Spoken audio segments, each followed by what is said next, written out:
Hello and welcome back to the COVID Gaming channel. We'll be continuing with Noob where I'm playing EA Hinnom. I will try to talk louder, figuring out this whole mic issue. Let me know how it goes, guys. Let's see. Continue old game. Alright, so the last we left off was turn 6. So let's go to turn 7, see what happened.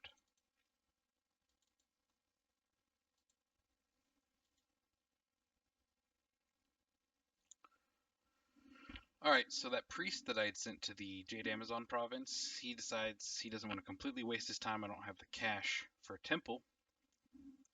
So he's just going to search for a holy site. Sometimes you get lucky. Sometimes you get like a Astral 1 site. Alright, so we have 2 expansion battles.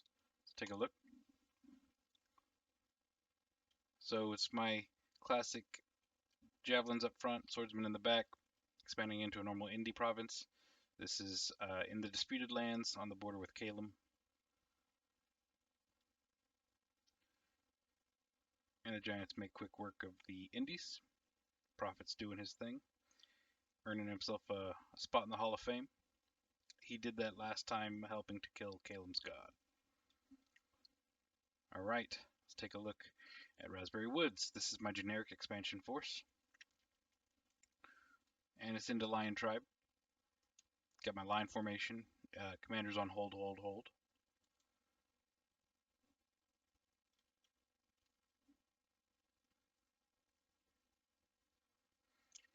Alright. The Giants do their work. Sacred Spears of Hinnom dominate.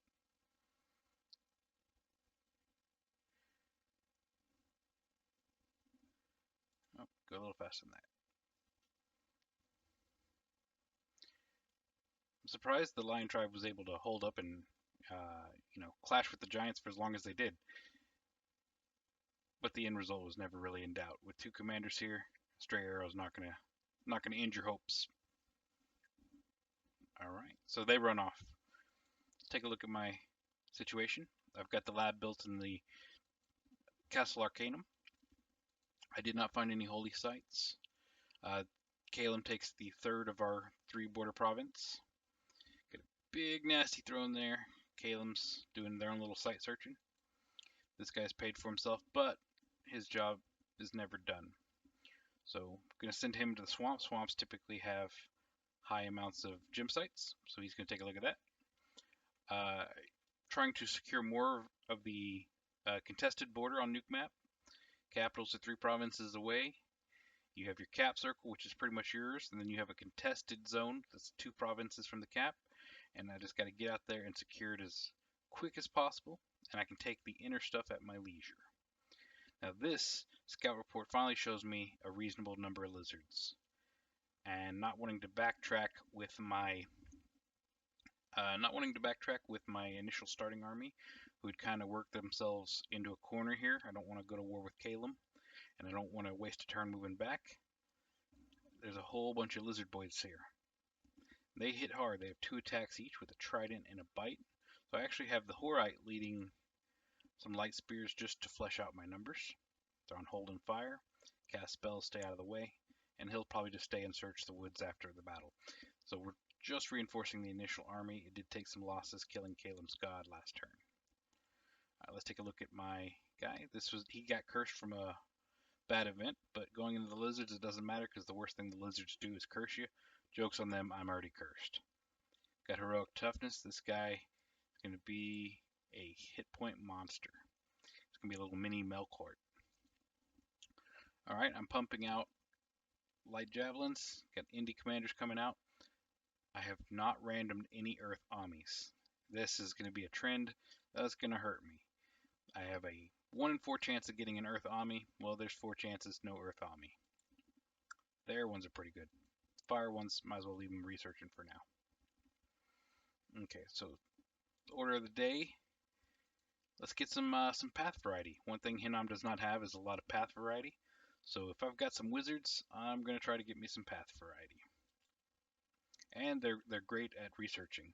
For the cost of these guys, they actually produce more research than 2 of these guys. And at 175 versus 120 each, this guy is the better bang for the buck. Now he is a slow to recruit commander, so they don't come out that often. Poor, can't afford troops there. All right, I am producing here. I'm producing about 14 of them a turn, or how many am I producing a turn? Let's take a look. 9 a turn. By the time I recruit an indie commander, move him there, he's got 14 to 18 guys he can move out with. So finishing off the cap circle this round, Caleb with that Awake Expander has really fleshed out his border with me. Ulm is kind of on the struggle bus. I mean, I see some Steel Maidens and Axe Warriors here, but nothing else. Big Bard province, he's going to take heavy attrition there.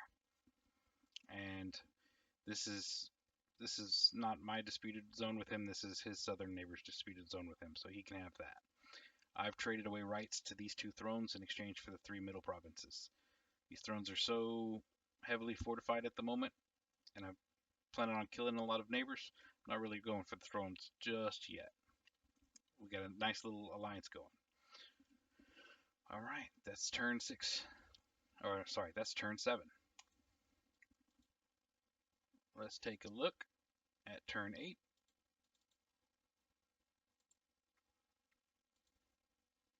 All right, looks like Katis is picking up a second prophet. He must have got the other one killed off. Or maybe he just waited to the last second too. I mean, we're 8 turns in and you got a prophet coming out. When a prophet dies, he stays dead for 6 months before you can elect a new one. So this is against the lizards. Got the shaman here just bringing his reinforcements. Uh-oh, already got some curses on the first line. One thing about these lizards, although they have 2 attacks, they have no spears. So javelins will eat them up. Another curse going off. And the javelins just attrition, attrition, attrition. And hey, even the shaman's getting involved throwing rocks.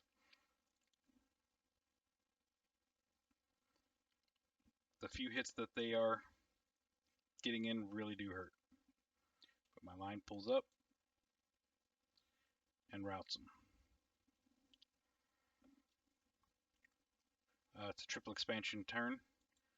So next battle, this is up north on my mutual border with Niflheim. And it's another line of Avite spearmen with heavy armor versus generic indies. Alright, let's fast forward. Stab, stab, stab. Bigger guys, longer spears wins the day.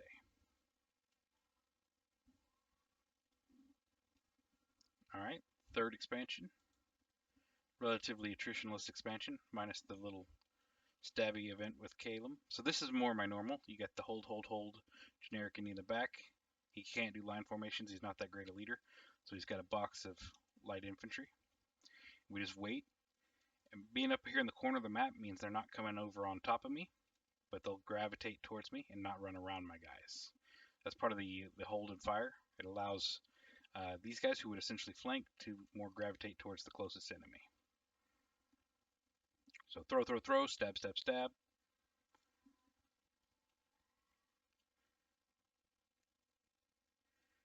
And another relatively attritionless battle.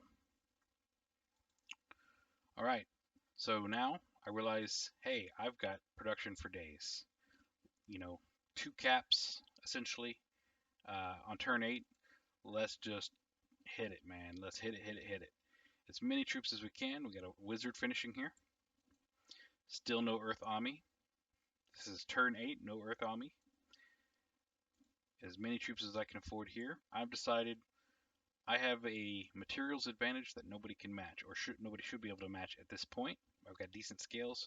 There's no way they can produce as many troops, and there aren't as many giant players. Mostly humans, birds. I mean, we do have some giants over here, but it's unlikely that they have 2 big old cap-like provinces already. You got Pangea here. So I've decided somebody's got to die. Hundreds of spears are going to descend on somebody, and they've got to die. Cave province, this will be good for resources, and I gotta, secure as much land as possible. It is a 3 expansion turn. I'm separating the Indie Commander here to go start a 4th expansion army or a reinforcement army. Now, I've already expanded as far as my treaty with Ulm will allow here, minus this water, which I can't get into yet. So my army is essentially done on this side. They're going to double back, and as I'm conquering the last of my non-napped borders, I negotiate with Niflheim. I say, hey, I'm going to take one of these provinces, you can have the other. This one's got Zots in it, and it's a little closer to you. And then this one is in our disputed neutral territory, so let me have this one, and you can have that one. He agrees. So we sign a nap 3. I'm nap 3'd with Kalem, I'm nap 3'd with Ulm. That means Pangea is out of luck. All my armies will be headed his direction anyway. It's time for him to die. I imagine he's probably got some Hellblessed White Centaurs. We'll see if I'm correct. I did pick up a wind site. That's going to be good for Alquils. And let's take a look at my gem income. So not bad. Get a water gem income, air gem income, nature gem income. Not a bad little start. My research path, I'm going alteration, for point buffing. I want body ethereal, I want iron skin, temper flesh, anything that can help my Melquarts. I want to go conjuration 3. You can do little fire elementals. I've got a lot of fire on me, mainly Phoenix power and earth power. I want to do evocation 3. This gives my guys something to do. If I go nature, I can cast web. Again, I don't have any earth armies, so I can't do a whole lot of earth grip or earth meld. So if I deal with white sacred centaurs, I could be in trouble. I like evocation 3. I would rather do arcane probing to find all my astral sites rather than send my astral mages around site searching. And finally, get some construction. I figure if I can get most of this done year 1, be just on time to get some proper gear for my Melquarts and get them into battle. See, what am I recruiting here? Still doing the Amis. Praying for an Earth one.